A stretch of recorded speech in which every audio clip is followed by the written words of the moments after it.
luar biasa. Oke, sebelum kita mulai pelajaran kita hari ini, satu orang mewakili kita semua memimpin. Siap untuk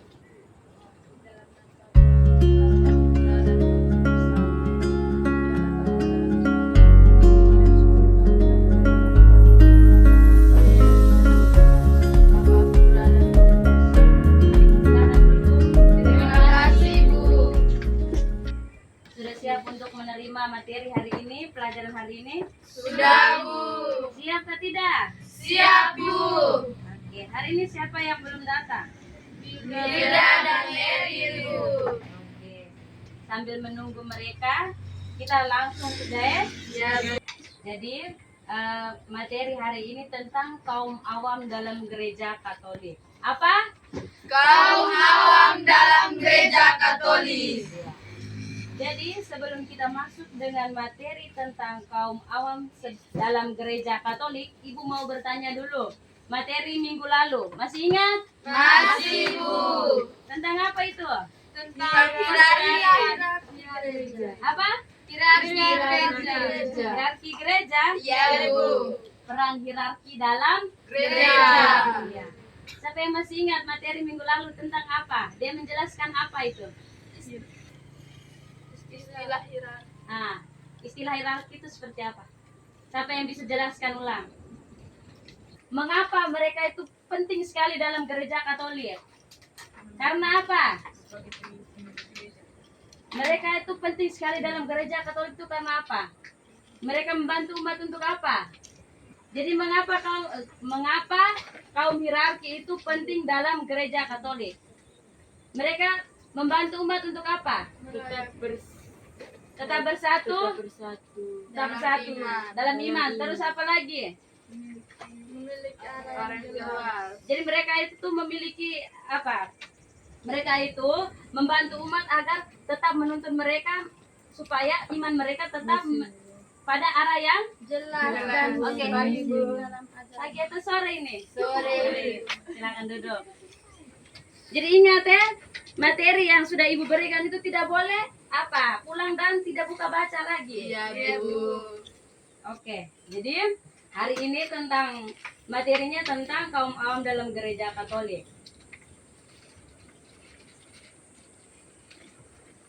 Kita masuk ke pendalamannya. Yang pertama itu arti kaum awam. Menurut Lumen Gentium artikel 31. Dengan nama kaum awam dimaksudkan semua orang beriman Kristiani. Jadi kaum awam itu semua orang beriman Kristiani. Jadi kita semua ini kaum beriman Atau kalian tidak beriman? Beriman. Toh? Jadi kaum awam dimaksud sebagai orang beriman Kristiani yang tidak termasuk golongan imam atau religius. Jadi tidak termasuk dengan para imam, diakon, paus, uskup. Mereka itu masuk di apa? Hierarki. Jadi paus, uskup, imam, biarawati, diakon, mereka itu masuk di hierarki. Ya, kaum hierarki. Sedangkan kita umat semua yang beriman ini kita masuk di kaum awam. Ya. Jadi kaum awam adalah umat Katolik yang hidup di tengah masyarakat sebagai pelajar, pekerja, orang tua dan seterusnya. Jadi kita ini yang tidak dibaptis, ditabiskan, berarti kita ini masuk di kaum awam. Ya, jadi ibu mereka, adik-adik mereka, orang tua, terus apa lagi? Kepala desa dan yang lainnya. Jadi di luar dari mereka yang ditabiskan Kaum awam adalah umat beriman Katolik dan bukan imam atau religius. Jadi tadi yang sudah Ibu jelaskan tadi itu. Jadi kita ini bukan kaum yang ditabiskan Kita ini kaum awam, kita ini. Terus kita bisa lihat di Injil Matius bab 5 ayat 13 sampai 14. Sama-sama lihat dulu. Siapa yang tidak bawa kitab suci? Oke.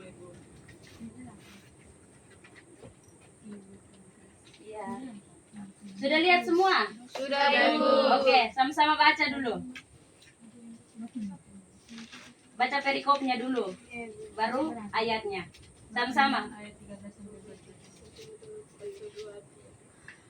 Garam dunia dan terang dunia. Kamu adalah garam dunia.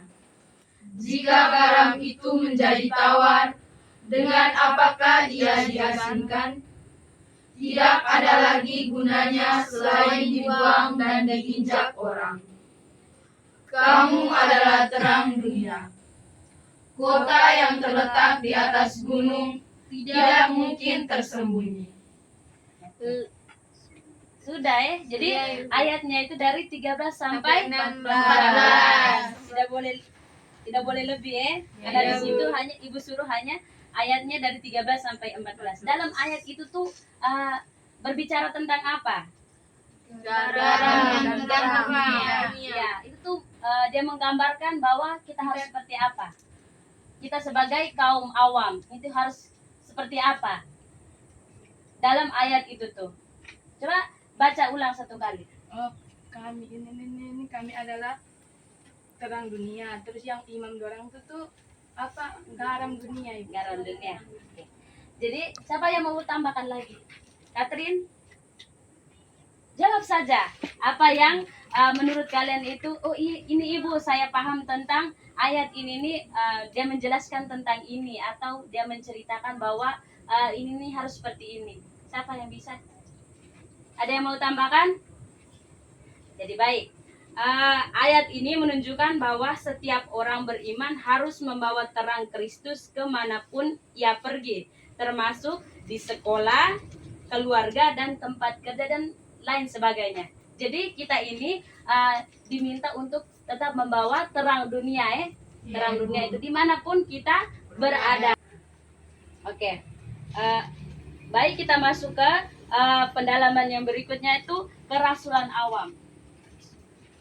Jadi Ibu mau tanya dulu, apa itu kerasulan awam? Siapa yang bisa? Hai, Bu. Oke, Nadia. Kerasulan awam berarti pemutusan atau tugas perutusan. Iya, kerasulan awam berarti pengutusan atau Tugas Iya. Siapa yang mau bertanya lagi atau mau menambahkan lagi jawaban dari Nadia? Bagaimana? Jadi kerasulan awam adalah atau kerasulan awam berarti pengutusan atau tugas perutusan. Jadi kerasulan awam berarti tugas kaum awam untuk mewartakan Injil lewat pekerjaan, tindakan, dan sikap hidup mereka di tengah dunia. Contohnya, kerasulan awam di zaman sekarang, siswa yang jujur dan bertanggung jawab. Jadi contoh dari kerasulan awam itu sendiri, contohnya siswa yang melakukan salah satu pekerjaan tapi dengan sikap yang tanggung jawab dan juga jujur. Jadi Ibu Rensi suruh bilang, adik-adik sebentar sore itu semuanya datang terus kita cabut rumput di halaman sekolah. Jadi sebagai siswa yang baik itu dia harus seperti apa? Berarti harus jujur dan tanggung jawab. Jadi besoknya kalau Kepsek tanya, Ibu Rensi tanya bilang, kemarin tuh siapa yang tidak kerja? Harus jujur tidak boleh diam-diam. Saya tidak mau dapat sanksi, jadi saya harus bilang saya juga kerja. Terus harus bertanggung jawab. Berarti harus kerja sampai tuntas. Tidak boleh setengah-setengah saya kerjain nanti tuh yang belakangan itu terserah. Siapa mau kerja lagi terserah. Tidak boleh, harus tuntas Jadi harus bertanggung jawab dan juga jujur. Iya. Jadi sebelum kita masuk ke ciri-ciri kerasulan awam, kita masuk dulu ke arti kerasulan awam menurut Lumen Gentium artikel 33. Kaum awam turut serta dalam perutusan gereja untuk kerasulan manusia, keselamatan manusia. Melalui baptisan dan sakramen krisma, mereka diutus oleh Kristus sendiri untuk mewartakan Injil lewat pekerjaan dan perbuatan. Jadi kita ini tidak ditabiskan tapi Ditabiskan. kita ini, kalian sudah terima krisma kah belum? Sudah, Ibu. Iya, jadi kita punya tugas itu tuh sebelum kita mewartakan Injil atau menjadi terang dunia, kita itu diberi krisma Ya, Ibu. diberi krisma. Krisma kamu ke atas tuh kamu buat apa? Di apa depan Bapak Roma atau depan Bapak Uskup tuh kalau kalian terima krisma tuh mereka buat bagaimana? Minyak itu minyak nama apa? Minyak zaitun. Minyak zaitun. Ada yang bilang apa lagi? Minyak krisma ya. Jadi di sana tuh nanti Bapak Uskup atau Bapak Romo mulai tanda salib di dahi, terus tempel, bukan tempel yang kuat-kuat ya. Jadi dia taruh di sini pipi itu bukan untuk bilang asal tampar saja, tidak, tapi dia memberikan kita punya kekuatan dan juga memberikan kita punya badan kita ini diberi karisma itu juga sebagai kita punya dia memberi perutusan kepada kita untuk kita menjadi terang dunia, bisa mewartakan Injil. Ya. Jadi kita tidak seperti biarawan-biarawati mereka yang ditabiskan, tapi kita diberi minyak krisma. Suci itu untuk mereka yang Orang sakit. Ya. Jadi kerasulan awam berarti keterlibatan kaum awam dalam mewartakan kerajaan Allah. Bukan hanya lewat kata-kata, tapi juga lewat pekerjaan, pelayanan, dan kesaksian hidup yang jujur serta penuh kasih. Nanti Ibu share saja materinya. Jadi kalian semua tidak usah catat karena pasti ada yang catatnya juga terlambat toh. Jadi nanti baru Ibu share materinya saja. Oke. Jadi kita ini diberikan tugas, tetapi tidak dengan kita memberikan kalau Bapak Roma mereka memberikan komuni terus merayakan Ekaristi itu mereka punya karena mereka itu para kaum hierarki. Sedangkan kita bagaimana kita mewartakan Injil atau mewartakan tentang karya keselamatan Allah itu kita tidak dengan harus berbicara tentang Injil Kalau berbicara tentang Injil itu lebih banyak Bapak Romo mereka. Kalau kita tuh dengan tindak nyata kita. Jadi kesaksian hidup kita kita berbuat baik dengan orang. Itu juga salah satu tindakan kita mewartakan karya keselamatan Allah. Iya.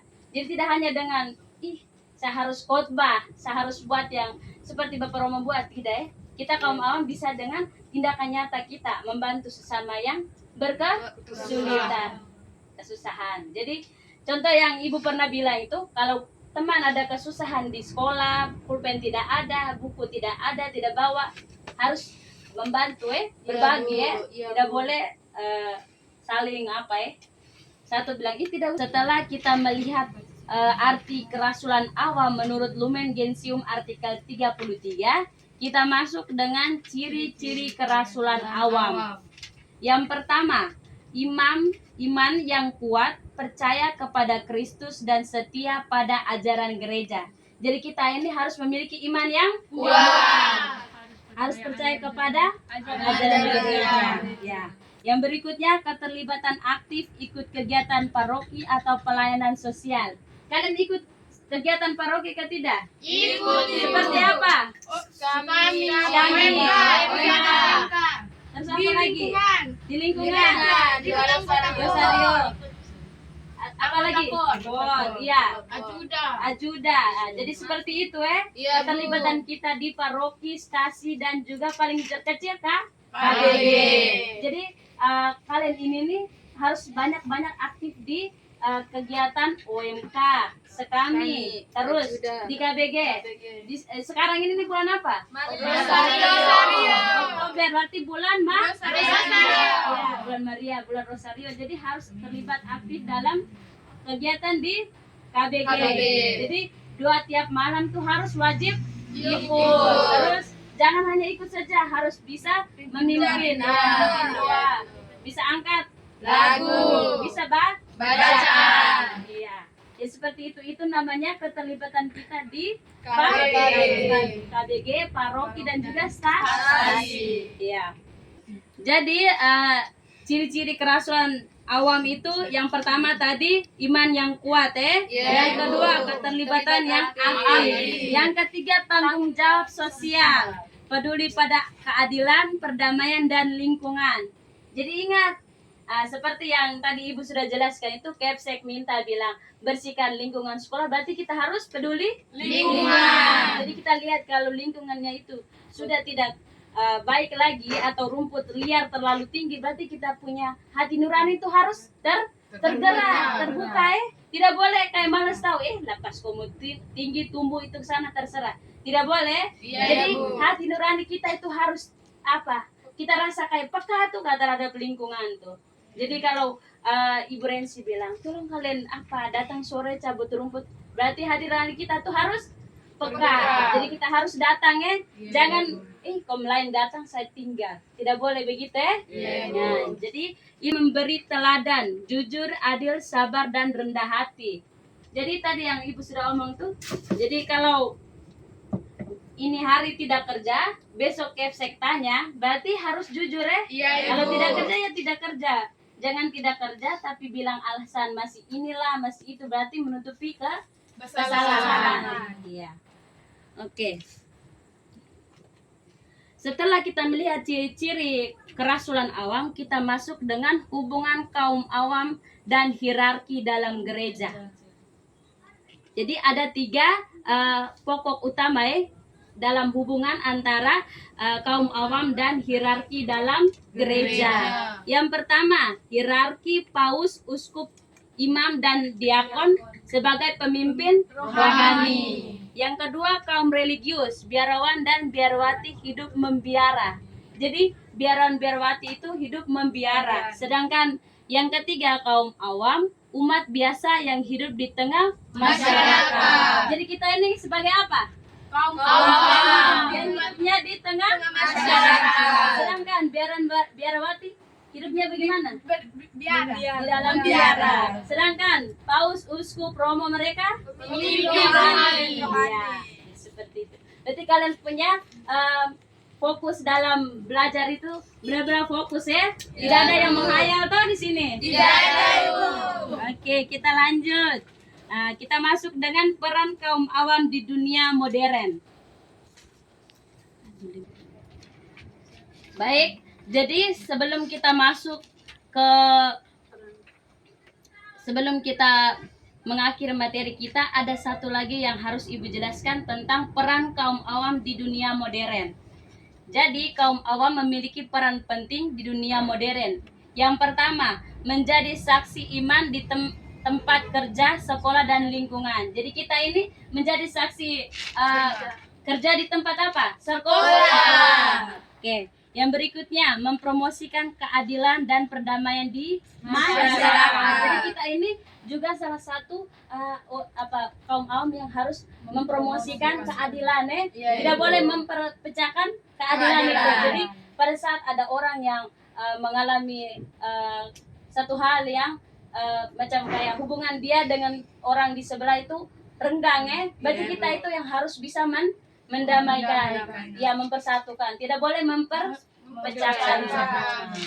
Yang berikutnya, menjadi ciptaan Tuhan dengan hidup ramah lingkungan. Ingat seperti yang tadi Ibu omong itu, Ibu jelaskan tadi itu. Jadi kita harus ramah lingkungan Jadi seperti di lingkungan sekolah kita ini, berarti kita harus ramah lingkungan Jangan jadikan lingkungan itu sebagai tempat untuk membuang sampah sembarangan, pencemaran lingkungan. Harus menjadi tempat indah. Jadi lingkungan sekolah itu harusnya tempat yang indah, bersih, asri, bukan sebagai tempat yang penuh dengan sampah. Iya. Jadi pencinta alam, pencinta lingkungan itu harus peka dengan lingkungan. Oke. Yang berikutnya menggunakan teknologi dan media sosial secara bijak untuk mewartakan kebaikan. Jadi harus menggunakan media sosial itu dengan baik dan benar ya. Iya, Bijak Ibu. ya. Iya. Tidak asal gunakan yang dengan hal-hal yang kurang baik dan negatif. Jadi media sosial itu ada hal negatif dan positifnya. Positif. Jadi gunakan media sosial itu dengan hal yang Positif. Sedangkan hal negatif itu kita harus gunakan atau tidak? Tinggalkan. Tinggalkan. Kalau ada hal-hal yang muncul dalam HP kalian, contohnya kalian lagi mendengarkan firman Tuhan dalam HP nih, tiba-tiba ada hal-hal atau video yang muncul tiba-tiba dengan video yang kurang baik. Berarti kalian harus apa? Apakah kalian nonton atau kalian hapus atau simpan? Hapus, benar. Benar, hapus nih. Benar, Ibu. Nah, jadi seperti itu. Bagaimana kita harus menggunakan media sosial dengan baik ya? Iya, Bu. Harus bijak ya? Iya, Bu. Oke. Ibu jelaskan sedikit. Kaum awam dipanggil untuk menjadi murid Kristus di tengah dunia nyata. Bukan hanya di gereja, tapi juga di tempat mereka bekerja dan belajar. Jadi kalian juga harus menjadi kaum awam yang bisa bersaksi di mana? Sekolah. Di sekolah juga. Di mana lagi? Lingkungan. Dalam rumah juga ke tidak? Juga. Oke.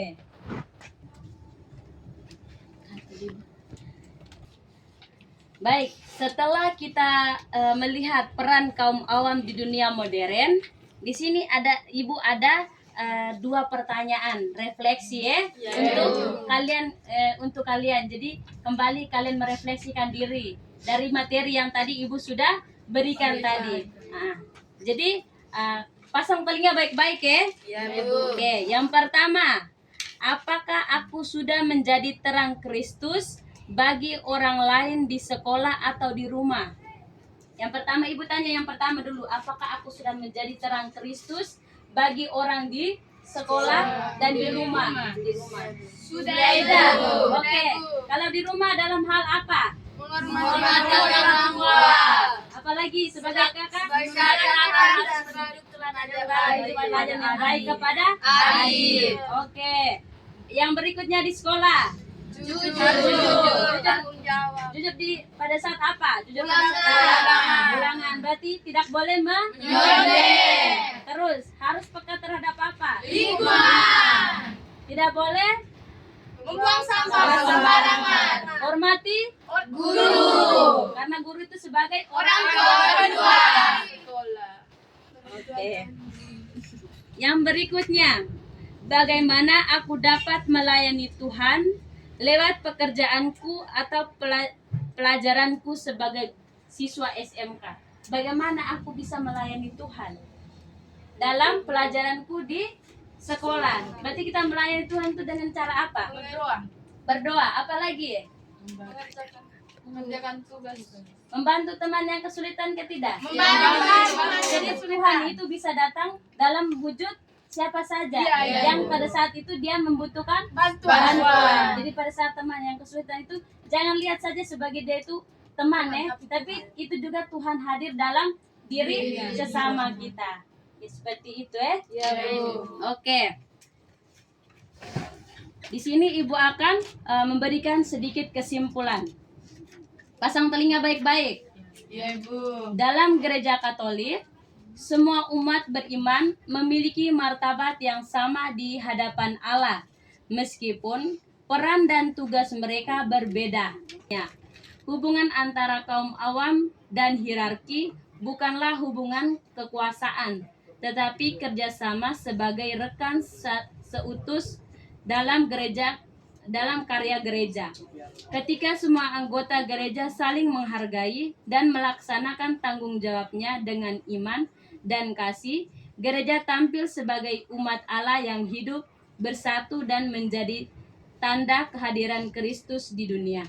Mengerti tidak? Mengerti, Bu. Mengerti. Jadi tugas kita itu tidak hanya sebagai apa? Anak sekolah saja, tapi apa lagi? Berperan di mana saja? Di masyarakat. Di rumah, apalagi di paroki. Jadi kita harus berperan aktif dalam wilayah kita ya, tidak hanya di lingkungan atau KBG, tapi harus aktif juga di sekolah, paroki, dan stasi. Jadi harus aktif. Sebelum kita menutup materi hari ini, Ibu minta salah satu membawakan doa penutup.